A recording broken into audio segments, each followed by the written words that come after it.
عیسی چې پاسو قتل نو وی لیدل چې مالدار خلک د خدای د کور په خزانه کې خپل شکرانه اچي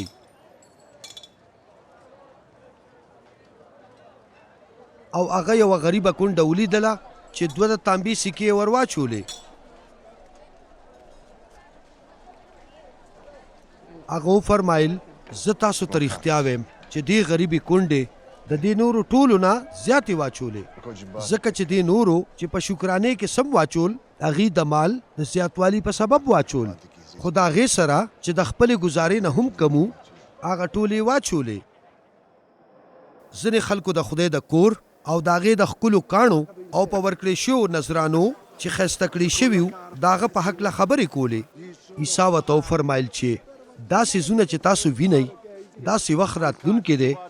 چې په دې کې به یو کاڼی هم د بل د پاسه پاتې نشي او ټول به ونړولی شي هغې عیسی نه تپوس وکړو چې استاذه دا هر څه به کله پیښیږي او د دې د رانږدې کېدو نښې به څه وي عیسی هغې ته وفرمایل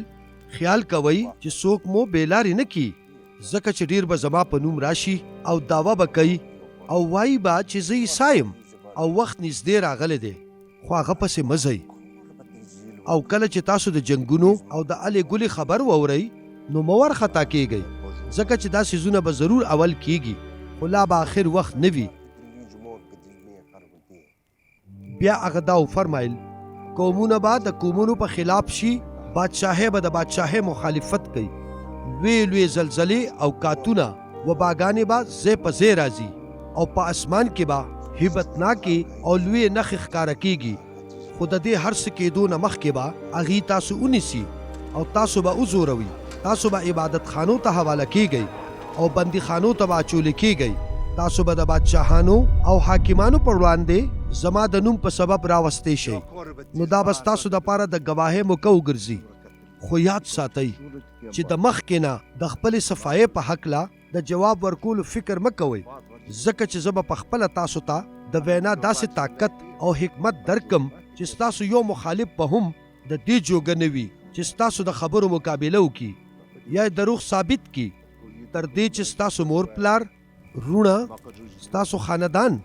او دوستان به هم تاسو حواله کړي په تاسو کې به ځینې مړه کړي شي او زما د نوم په وجه به ټول ستاسو نه نفرت کوي خو ستاسو د سر ویښته قدرې به هم ضایع نه شي د خپل صبر په وجه به تاسو ژوندونو ګټئ خو کله چې تاسو دا ووینئ چې د یروشلم نه فوجونه را چاپېر شوي دي نو تاسو پوه شئ چې د هغې بربادي را نږدې شوې ده نو بیا هغه څوک چې په یهودیا کې دي غرونو ته دې وتښتي او څوک چې په ښار کې وي هغې دې د ښار نه بهر وځي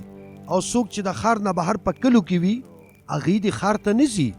ځکه چې په همدې وخت کې به خدای پاک خپل بدل اخلي او څه چې لیکلي شوي دي هغه ټول به پوره شي افسوس دی په هغه ښځو چې په دغه وخت کې امیدوارې وي او په هغې چې بچو له سینه ورکوي ځکه چې په ځمکه به ډېر لوی مصیبت شروع وي او په دې خلکو به لوی غضب نازل وي هغې به په توره هلاک کړی شي او ټولو ملکونو ته به لکه د قیدیانو بوتلی شي او تر هغه وخته پورې به یروشلم د غیر یهودیانو تر خپو لاندې وي تر څو چې د غیر قومونو زمانه پوره شوي نه وي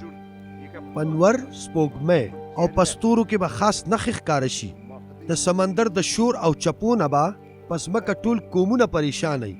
په خلکو کې به په ځمکه د پیښېدونکو واقعاتو د یرې له کبله سا پاتې نه وي ځکه چې آسماني طاقتونه به لړزولې شوي وي بیا به هغې دا وویني چې ابن آدم به په وریځو کې په ډېر شان او شوکت سره را روان وي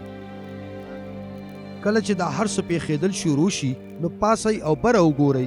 ځکه چې ستاسو خلاصون نږدې دی